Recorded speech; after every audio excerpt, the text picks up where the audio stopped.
We are live. All right, great. We got a Monday edition. I look like gross because I shaved. I don't know.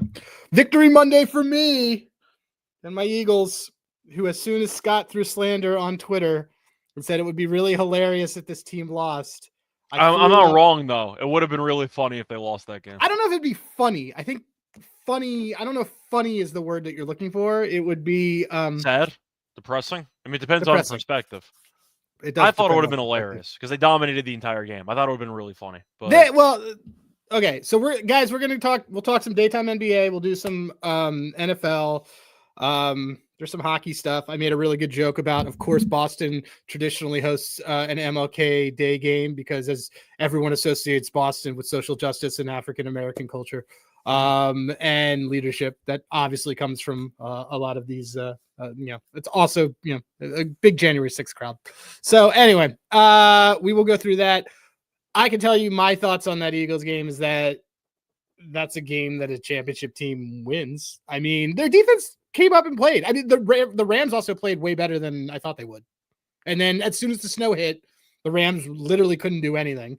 Yeah, pretty much. They fumbled the ball about 3 times, and they had a couple of it was not the prettiest. It wasn't. Hey, how are our plays doing? So I think Bridges is done for the first quarter, so he's got 3. But I wasn't able to take that. The line moved on me. So that hit. I think so. I don't think he's checking back in. Both teams can hit a shot, which is pretty good. So that's really a good sign, I guess. That's great for us. Yeah, LaMelo's starting to heat up a little bit, though, which is not ideal. Okay. All right. Well, whoa. Santander, 5-year deal with the Blue Jays. At least they got somebody. They got somebody. Counts for something. All right. For those of you that don't know, Scott and I are going to be doing a prop cast on SGPN. Anyway, all right, guys. People are like, we don't care about your guys' love story. We just want to see plays. Okay, so Scott, you did an NBA show last night. What do you want to do? Do you want to go through? Let's go through the NBA stuff, and then I got a couple early NFL plays that I want to look through with you. I don't have shit that I got to do today because I moved my meetings. So I was going to ask, do you want to start off with the college game tonight, or what do you want to do? We can do the college game tonight. All right, Ohio State and Notre Dame. Basically, it's which team's starter jacket were you wearing over the last 10 years? As a Jewish kid, we probably were both wearing Notre Dame jackets at one point in our lives, but I've never rooted for Notre Dame my entire life. I've never rooted for them either, man. Though I did wait in line for Dave Matthews Band tickets with Matt Carroll, who played before you were born. Okay. Anyway, all right. I don't know, man. Ohio State by 1 billion. I think Ohio State wins and covers. I mean, you're just looking at the overall matchup. I think Ohio State's better at basically every position. You could argue that Will Howard's better than Riley Leonard. I don't have to argue it. I don't have to argue. I think he is. I think I would state as a fact. By the way, Will Howard, Philly guy. Some people could push back on that. I think Howard's better, but the question is, what position group of Notre Dame's do you like more than Ohio State's? I don't know if there really is one. I don't like the injuries on the O-line for the O-line is the only thing you could really make an argument for. But... And they lost what's his name? Yeah, what's his name was a good player. He was a good player. Yeah, you know what I'm talking about. Yeah, either way. Point is, Ohio State, if they're fully engaged and if Ryan Day isn't an idiot. No. What's his name? No, he's not even listed on here. But you know what I'm talking about. If I'll put it this way, if Ryan Day is not an idiot, Ohio State should win by double digits. The question is Ryan Day going to single-handedly sabotage the game by having some really bad game plan or something like that? But Ohio State really should win this game comfortably. Notre Dame's a good story. You could argue they really haven't played many great teams en route. I mean, Ohio State's beaten some good competition. Tennessee was a weird team to evaluate the season. Texas was viewed. None of these games I think are good. None of the playoff games are good ones for evaluating. It's fair. I'm saying if you're going by strength of competition, though, I think that Ohio State's faced tougher competition. Metrics wise, it looks like way more. That's what I'm saying. So Ohio State had to beat Oregon, who was undefeated. They got revenge on that one. Texas was viewed pretty highly. They won that game too. Yeah, the strength of schedule, Ohio State's was 5th and Notre Dame's was 23rd. Then the Notre Dame in the playoff got to face off against Indiana, Georgia with no quarterback, and James Franklin. You know what I mean? Ohio State's faced off against better competition. So I'll go Ohio State. I think it'll be ugly, though. I like the under. Give me Ohio. I was going to say I'm much more into the under, but I don't like betting unders in college. Give me Ohio State 27, Notre Dame 13. Yeah, that'll work. That works for me. I don't know if you have anything else you want to add on that, but I think Ohio State wins and covers. No, let's go. Let's just move on. I don't care about this game. I mean, you know what I would do? I would parlay Ohio State money line with whoever with I don't know, you could make yourself a better if you like a future for one of the 4 teams that are left in the NFC and AFC, then you parlay it with their money line and you can get better odds. You'll give yourself a little bit of a boost. Money. Yeah. Yeah. And also a great leg. OKC Western Conference. Just saying. Yeah. That's those have been my default legs for a lot of things. All right. Let's look at some NBA. We got a game coming up. Is there games that jumped out to you? I was listening to just the demise of the 76ers. Wow. Golden State's 10-point dogs at home. Well, Curry's been questionable because he rolled his ankle again. What else is new? And Draymond's questionable, or Draymond's injured. So, yeah, it's kind of a rough spot for the Warriors. Then again, the Celtics have been idiots, so it really depends on if you trust them or not. I don't trust the Celtics. So, yeah, I mean, fair enough. But we'll see. But we'll see. I need to see what that lineup is. And I'm gonna show some folks some cool things that I've learned on Outlier that have been helping me on that. Okay, so are there any games that stood out that you like, the game or a total? I think you and I both like the under on the Clippers and Bulls. Well, I mean, the truth is that I was also trying to be convinced about the Bulls on the spread. I just couldn't get behind that. Yeah, I mean, they've been horrible. I can't really back. They've been really well. So them being bad is what's kept the Sixers season alive. Correct, because there are a lot of teams that are tanking the Eastern Conference, and the Bulls are too dumb to tank. But they're but the Bulls also lose their pick if So the Bulls have to finish bottom 10. To keep bottom 10. So So the point is that I don't mind the under because Kawhi's out and it's a back-to-back for the Clippers, but I really don't want to take Chicago. This team's been really bad. I mean, overs have been the thing to do, but yeah, I think I'm with you on this under here. The Clippers are a really good under team. Yeah. They're just a dynamite under team. Do you know, by the way, that Zubac is a good player? Do you know that? Zubac is a good player. Zubac constantly cashes for us. So yes. Okay. Then that I liked. I'm gonna put that in there. I'll put that in our slip. The Jazz Pelicans game is interesting because the total's high and nobody's playing. So it should be just a fun game. I can kind of look at some props and some things in there. I really wanted to kind of just immediately, let's see, let me go to my NBA prop default and I will look at, Pistons Rockets game could actually end up being a rock fight. It could be. I mean, the first minute in the season was an absolute rock fight, so that wouldn't totally shock me. Then I kind of want, I don't know. Did you look at Durant? I mean, I think that it's going to be a pretty competitive game. Amon might not play, which definitely works into Şengün rebounds if you wanted to go for a pivot there.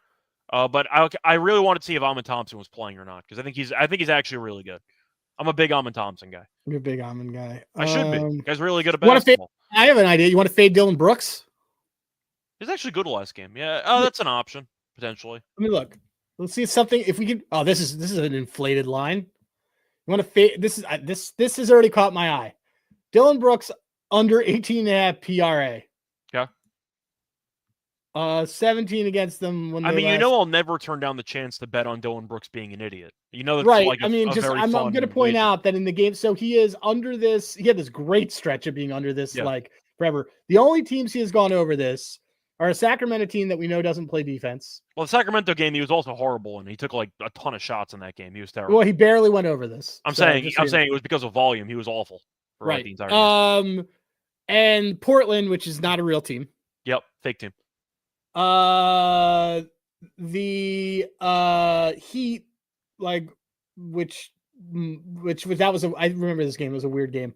It was a Jimmy's quitting game, and against the Mavs. I don't know, but generally speaking, he's been pretty bad. I kind of like this minus 105 for him to just kind of exist, but not really do anything. Let's see. Yeah, he's great. On one day's rest, I did the NBA. On one day's rest, it's an even better hit rate. I love it. Let's do it. We can do that. There are a couple of plays that I liked overnight because I did the NBA show. So one play that I liked was Jalen Johnson RA. I was a big fan of Jalen Johnson RA. I mean, he was really good in the last game. He's just hurt, so I just don't even No, know. the point is he was hurt, but he came back after like 2 weeks, and he had a solid game against the Celtics. He ended up having 13. I love a usage prop. He had 13 rebounds and he had 3 assists. So first game back, he played 37 minutes. He was fine. But I just feel like it's a good spot. I mean, he's owned the Knicks. His numbers against the Knicks RA-wise are incredible. I think he's had like 22 RA in each of the 2 meetings this season, and his line's at like 13 that's a very small sample size. Just so we know. Correct, but 22 is massive. And look at his recent games. And Cat might not play. Josh Hart might not play. There's a lot of rebounds to be had. Yeah, I thought that number was too low because Jalen Johnson's really good at basketball. Jalen Johnson he's one of our favorite guys. Yeah. They allow a lot of rebounds to the small forward position too. Yeah, but you go look at his last 20 games, even like before injuries and everything. He's been great. He's been great. I like his RA more than I like his PR or something like that. If you want to go for double at like plus 110, I don't hate that either because I think that if he gets the RA, he probably gets 10 rebounds. But his assists have been an underrated commodity too. He's great. I think look at his let's look at his potential assist. Like his potential assist is always hovering in the 10 zone. It's not high enough that 5. Yeah. So I like this. It's starting to creep up too, so I don't hate it. I think we're getting a discount because it was like 14.5 for a while. Okay, what else? I don't really get why there's a discount because he's been great against the Knicks. There might be no Cat, there might be no Hart, and he's at 22 against the Knicks in both meetings this season. The line's just way too low to me. What else do you like? So that was one thing that I was tempted by. I like the over in the Suns Cavs game. That was at 236.5, so the line might have moved. 237. I mean, I don't mind it because the Suns, they have Richards now at a great debut, but they don't guard anybody. If you're looking at the Suns games, the Cavs, though, offensively are a bunch of lunatics. I mean, let's see what the difference in hit rate between 230. Literally no difference. Yeah. It is 110. It is 110. Yeah. The thing, though, about the Cavs, though, is that we know defensively they have a solid, I'd say, amount of defenders in the paint with Mobley and with really good under team at home, too. Mobley's not playing, though.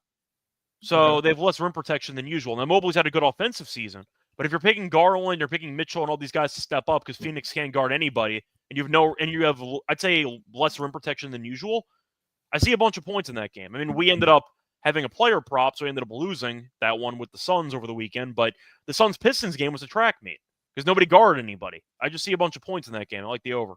Like, if I told you Cleveland at home scored 130 against the Suns, would you be shocked? Of course not.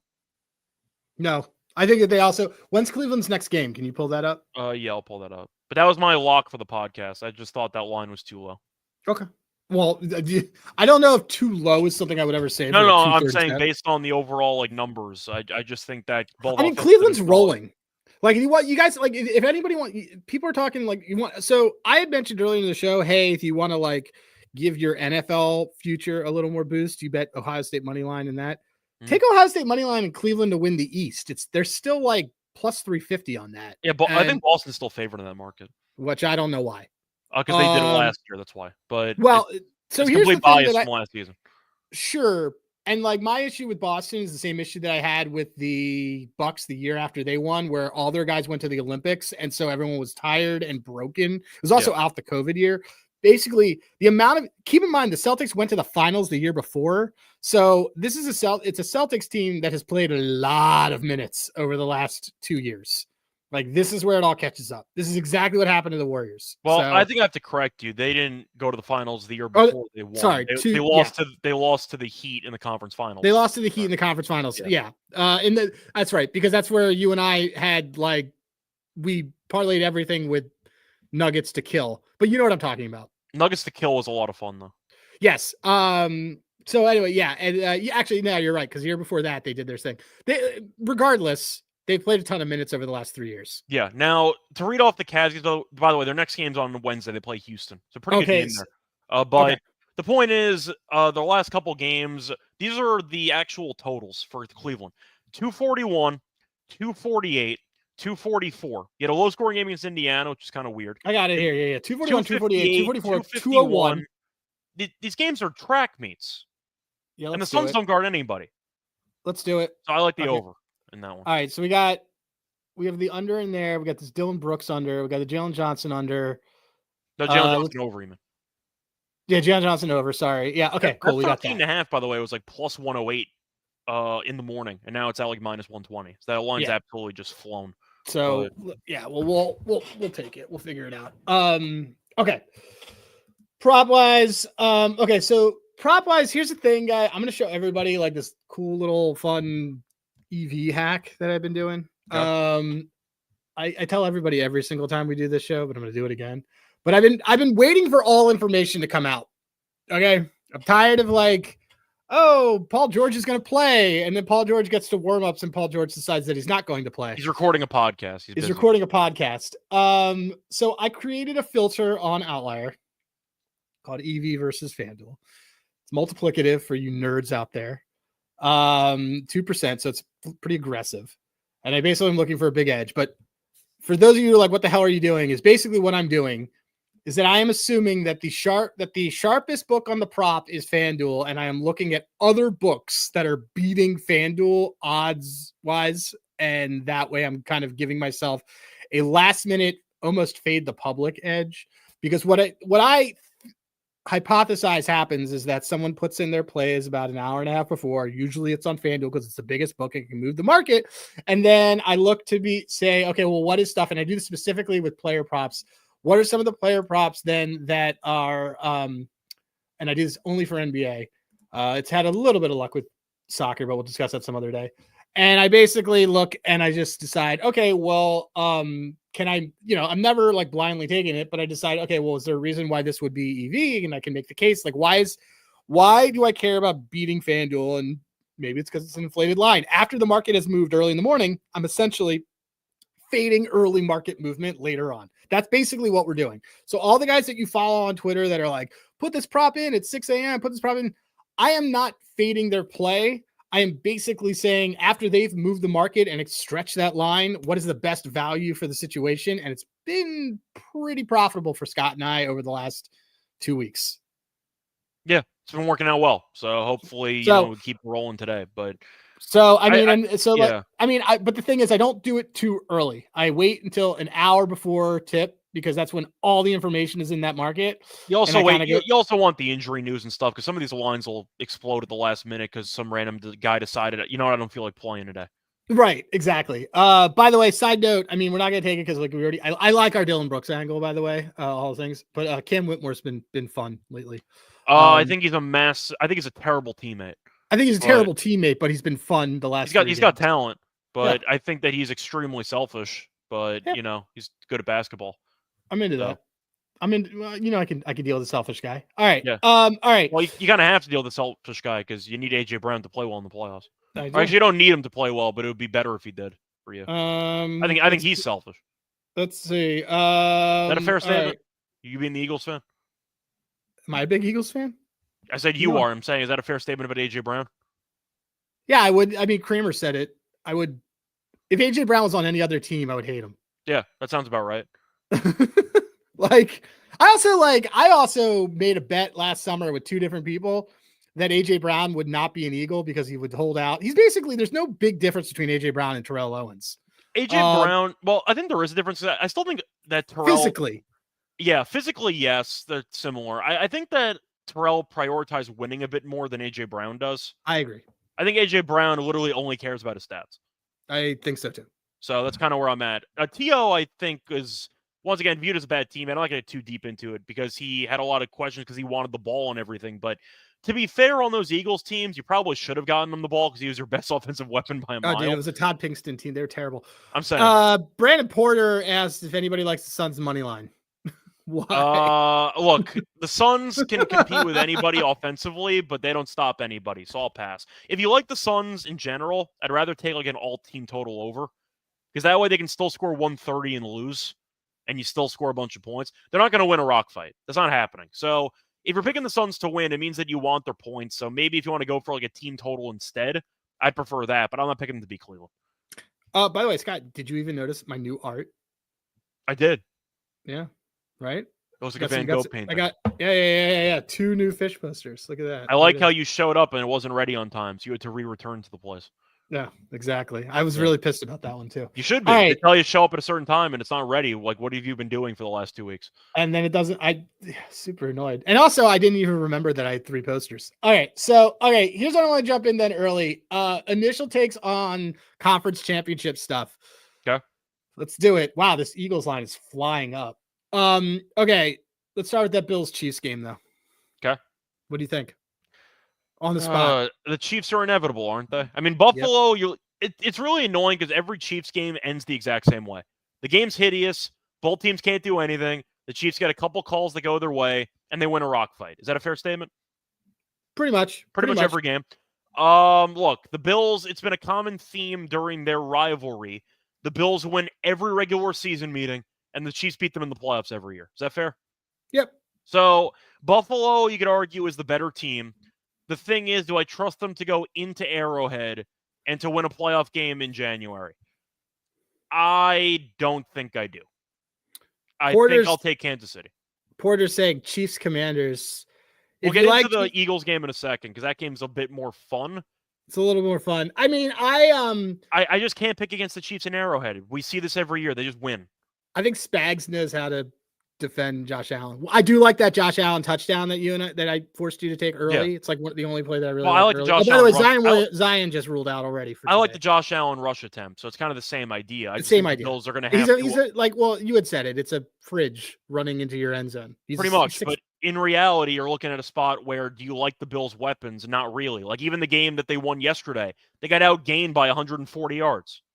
Offensively, they didn't really do anything the entire second half. Well, I mean, dude, the Commanders got outgained by the Lions. It was all turnovers. Well, I mean, that to be fair, that also involved some garbage time where the Lions went down the field when they were down 20 in the fourth. So, that played a factor too. And you also had a pick 6 in there. But it just feels like at the end of the day, the Bills' offense is pretty limited. And I do think that the Chiefs' defense is still an elite unit. You could argue it's the best defense in the league. Like Mahomes, yes, his weapons aren't that great. It's in my opinion, it's easily the best coordinator. Yeah, easily the best coordinator, arguably of all time, because most coordinators that would have been a head coach by now. Fangio's been pretty good. Correct, but I'm saying most coordinators of that caliber would have been a head coach by now. And Spags was like, you know what? I tried it once with the Rams. I'm good. I'll just keep being a coordinator. But you look at the Chiefs' weapons. Hopkins might be washed. Who knows? They still got Hollywood Brown. Worthy, I think, is pretty interesting. They got Pacheco, they got Hunt, and they got playoff Kelsey. So the weapons are better than you might think. But I think the Bills are kind of limited offensively when you look at their weapons. I like Shakir. I mean, Kincaid's been injured. Amari Cooper's been a complete fail for a trade, right? Well, he's been a fail for like 4 years. But he's been horrible. So that was their main move to get an actual wide receiver 1. I'm not even sure Cooper's a wide receiver 3. So they don't really have many options there. I like the under in the game at 48.5. Yeah, it's pretty high. The Chiefs make every game ugly. I see this being the same story here, but I'll go with the Chiefs in Arrowhead in January. I kind of like. I'll probably go back to it. I'll look at what this is. I like the Chiefs too. Also, everybody, this is really important. It's really not. I don't know if it's really. You guys should have, if you're betting regularly, you should have futures on some of these teams by now. And if not, you should get creative with how you're playing some of the things. Just like we've given you some ideas. I don't know if there's a lot of value in like, I'm going to lay 5 with the Eagles or do these. Like a lot of that stuff isn't there, but you do you.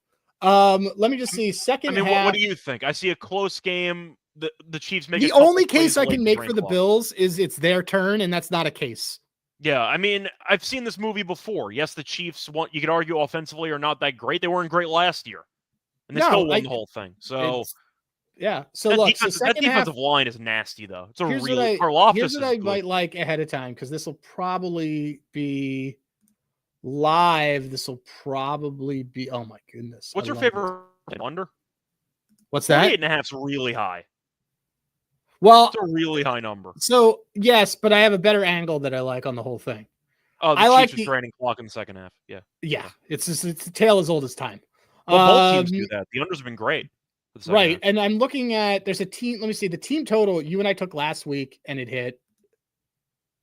It's even money for this week. Yeah. There are 2 different ways to do this. So let's see. Okay. So yeah, I like the Chiefs second half team total under 12.5, but I really like the overall total under 23.5. That is probably, if the game starts off slow or decrepitly slow, it's 20.5. It's probably 22.5 live. So Yeah. I think pre-flop, I'm most interested. In fact, I'm going to get rid of this. I'm most interested in the under 23.5. I think the one thing you're really scared of in theory is if they just take turns in the fourth quarter going hero mode. But in reality, any version of it would lose anyway. Correct. That means So the game total would lose anyway. That's the thing. If you wanted a score prediction, I'll go Chiefs 24-20. Sure. And like if they score 24 points in the second half, then so be it. I think because it means they scored. The Chiefs. The Chiefs. The thing is that they're winning so many of these games that they prioritize clock over actual points late in games, and they're so good at draining so much clock on like the final drive. They'll take 5 minutes off and they'll just drain everything. But defensively, they're really good. And the Bills' defense, you could argue, is a bit weak, but I don't think the Chiefs' offense is that great. So I think that once again, it's just a really high total for a cold weather game, in my opinion. I think it's really high.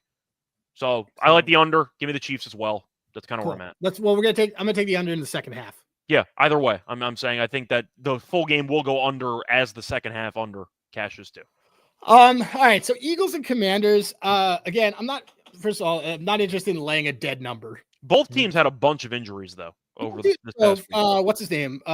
Is it Cosmic? Cosmic being hurt is a big deal for Cosma's done, so their offensive line's got problems. Mitchell died for the Eagles secondary, so we'll see what happens. No, he isn't. He's fine. I thought he said he's expected to miss significant time. No, he's not expecting significant time. There's 2 games left. He's not missing. I heard that he was going to be out. No, he's not. He has no. He's not believed to have suffered a serious injury. My bad. Key word there. I misread the not. Okay. All right. So look, here's the thing on this Eagles Commanders team.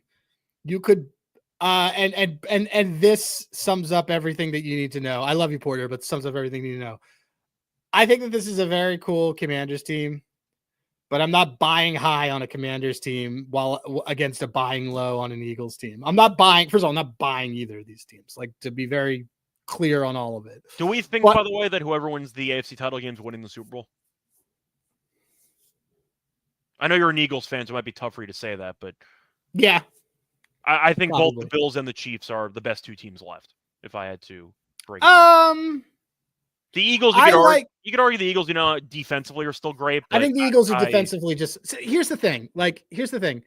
Is that the Eagles have won 2 games in the playoffs and they haven't even their offense hasn't even played. That's kind of my issue. Hurts just looks so bad. Yeah.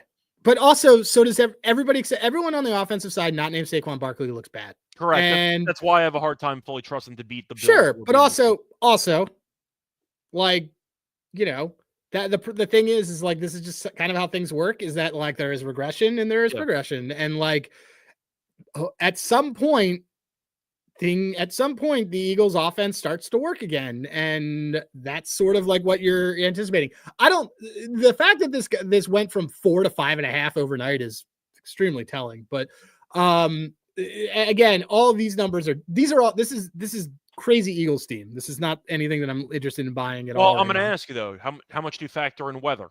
Because DC can get a bit cold, but they played in Tampa and they played in a dome. Do you think that cold weather plays a factor for the Eagles? Not for Jaden Daniels. I think he's very good. And also, and I think, and Earth and like the weapons that he has, understand how to do that. Here's my biggest thing on this is that one, I don't think he's seen a defense like this. Yeah, that's true. Which I think is a huge deal. Mm-hmm. And 2, I think that the Eagles are just going to have to look, if Jalen Hurts, like everyone's like, well, if Jalen Hurts is hurt, they're screwed. Yeah. If Jalen Hurts is hurt, they're probably screwed. Well, I mean, you can say that about any single team. How many teams with a backup quarterback are still going to be like good? Like, I don't know what that means. We already used our backup quarterback luck a couple years ago. Yeah. Well, that was also going to segue into the last meeting though, because the Eagles should have won that last game, but Hurts died. And they still scored 30 plus. They still dropped 30 some points and gave up 20 in that. So look, there's a lot of reasons that I still like the Eagles. I still think that the Eagles get this done. I'm not interested in laying any points, but there are a couple props that I immediately do like. And I honestly thought about teasing the Commanders honestly to like 11.5. I see this. I wouldn't do that. It sounds risky. I think the Commanders. It doesn't make, but there's a billion reasons why that doesn't make sense. No, the problem is I agree with you. I'm saying like I think the Commanders would cover that. This is much more. But this is hold on. Just the strategy behind that is just fundamentally wrong. Don't tease up a team to a number when they already are covering on the number that they have. No, Like, that was already, that was the reason why I was probably going to end up not taking it, because I'm still like, I want to cross over 3, 4, a couple key numbers. I already have those numbers. but and I just like, don't but use it. basically what you're doing is like you're capping for a backdoor on a championship game. Like, I'm going to say the same thing that I said in this last game. If you want the Commanders, you're bet on the Commanders, and you're like, well, and you're too much of a pussy to take them at plus 220, which whatever. Then you want them at 3 plus this. Wow. Talk about value lost. You want them at 4, like you want them at the 3.5. That is the smallest number that you could take them at, where you win still on a last minute field goal. You're still getting plus money, and you have a cover rate of 80% in the last 10 games, which is the best that they've been playing. Yeah, I get that. So like, it just I saw somebody who's like, I'm going to tease the Commanders up to 17 the other day. Like, why would you pay extra juice on teasing a team up on a number that they already cover? Like, that's just bad value. It's fair. So, well, I do want to ask you, do you have a game script in mind for this game? I need to see injury reports before I know that. Okay, fair. So the Hurts is injured. The Hurts is injured. It's just, I just see Saquon 30 carries. That's where I was at. I was wondering if you wanted to take Hurts like completions under again or something like that. I just Commander secondary is not great though. I just got to see practice this week. I got to see what's happening. I was contemplating instead of the spread if I wanted to take Eagles halftime full time, but I don't know if I actually want to do that or not. I don't know if I want to do that. That's what I'm saying. So I gotta wait some stuff out in this game too. But there's okay. So there are 2 props that I do like already overall in both of these games. Okay. I like Josh Allen touchdown. Okay. You're not gonna get any argument from me. Well, yep, I already made you bet it this morning. That's what I'm saying. Plus 110.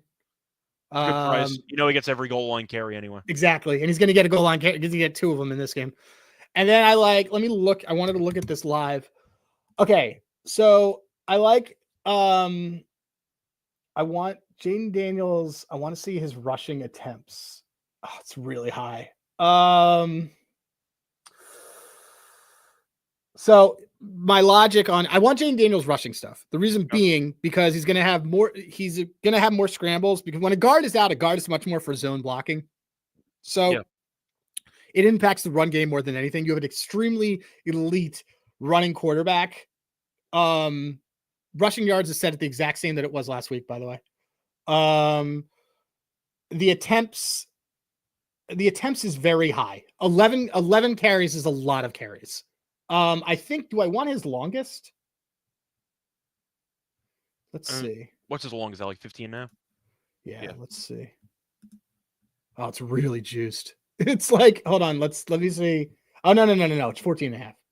14.5 on MGM. There's kind of an outlier. I think I like this. I think I like a Jaden Daniels. Yeah, I like this a lot more than his rushing yards, because he's not getting both. And like, if the cap on it is for a scramble, that scramble's going for 12 plus. That's not a scramble that's going for whatever. So yeah, actually, Scott, you and I are gonna bet this today. Actually, I can get behind that. Yeah, we're gonna get the longest rush. For those of you that are like, well, I want to see what his hit rate is on it. Blah, blah, blah. Okay, so his hit rate on his longest rush is 6 out of his last 10. His hit rate on his rushing yards, 4 out of his last 10. Can I see the head though for the longest rush? I'm trying to remember if he had any long scrambles against the first Eagles. game. He was second game he had 81 yards. Okay. And longest rush. I mean, he might be running for his life anyway, so we could actually get there on a non-design run. He did it in the second game where he wasn't hurt, because he was hurt in that first game. We took his under rushing yards for like a month straight. That was because we knew he was hurt. I like that. I like those. Those are 2 things that stand out to me that I want, and I will make you bet today, because that's how I do it. What's the Barkley? We'll have more stuff for this game this week, but I think there's the 2 things that you want now are, if you like Washington, bet Washington plus 3.5. Well, I was asking you though, what's the Barkley carries at, if that's posted? Without looking, what do you think it is? I think it's going to be 22.5. As that was the exact number I had in my mind. Okay, I had 22.5 in my head. That was literally the exact number that I had. Well, you and I talk all day, so I can't imagine why we wouldn't be on the same page. 24.5. I mean, I understand it, but I don't think I can bet that. That's crazy. You know what I And mean? 130 on the overall yard. Yeah, you can't bet him. I can't bet that. If it was 22.5, I know you're going to say, well, what's the difference? It actually is a big difference. It's a huge difference because he that's a doesn't lot. kneel. He's not the guy kneeling out the clock. It's not yards where, like, they usually go over by a lot. Carries are a whole separate animal. That I can't take. When was the last time he had 30?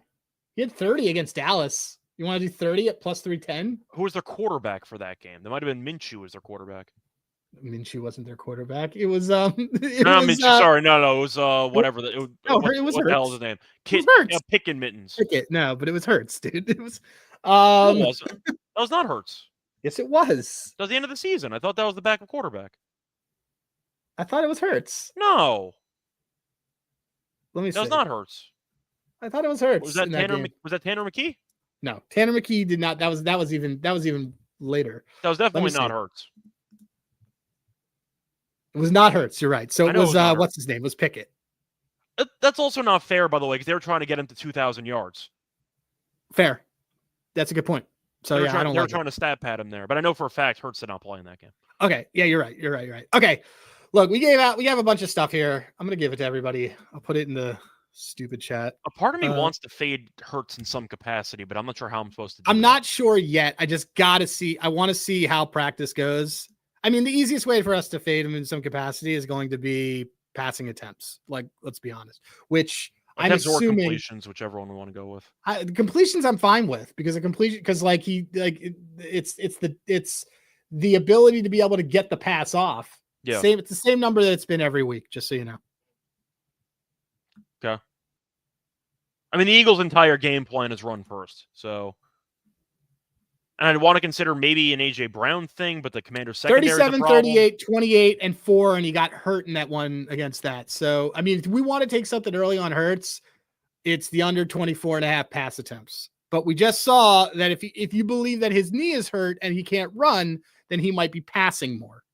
Yeah, that's kind of the issue. I think the only things that I feel confident in taking in right now with the information that we have available is the Daniels' longest rush. The Daniels' longest rush. Because that's going to, I don't want that at 15.5, but I'll take it at 14.5. Question: what's Hurts' touchdown in this game? Probably 110. Probably. Just a guess. Let's see. I don't want the passing touchdowns. Minus 110. Yeah. Yeah, that sounds about right. That does. I mean, sounds right. I mean, look, his longest rush is really low. They actually think he can move because he had a 40. He had like a 40-yard touchdown run yesterday. Yeah. I know. So let me just see one more thing. I want to see if I can make sure that I get us the best. Is that the potential move? We take Hurts under carries because we think that he can't walk. No, because he get kneel downs at the end and some sneaks. Yeah, and stuff. I don't. Yeah. Okay. Let me just see something. Once again, I'm trying to get creative here. I'm trying to think. No. I think I just don't think we have enough information to get creative. By the way, if you have Prize Picks, you have a better line on the longest rush than we do. But no, we're gonna take that 14.5. Okay, cool. All right, Scott, tell people where they can find you. Yeah, you can find me on Twitter at Reichel Radio. You can find me on the NBA Gambling Podcast, the Tennis Gambling Podcast. Did 2 episodes today, so I have some picks I got to share with you that I have for tennis. Besides that, though, a bunch of podcasts. They're all free. You know where to find me. Rock and roll. Okay, guys. So you can follow me at Hey Rosenberg, at Babies Who Bet, all sorts of degenerate stuff on there. We will have another show later this week that I'll probably drag Scott to that's like a little bit more in depth on the football games. So we gave you some basketball. There's some things today. Good luck with your bets, and we will see you. We'll see you later this week. All right. Take it.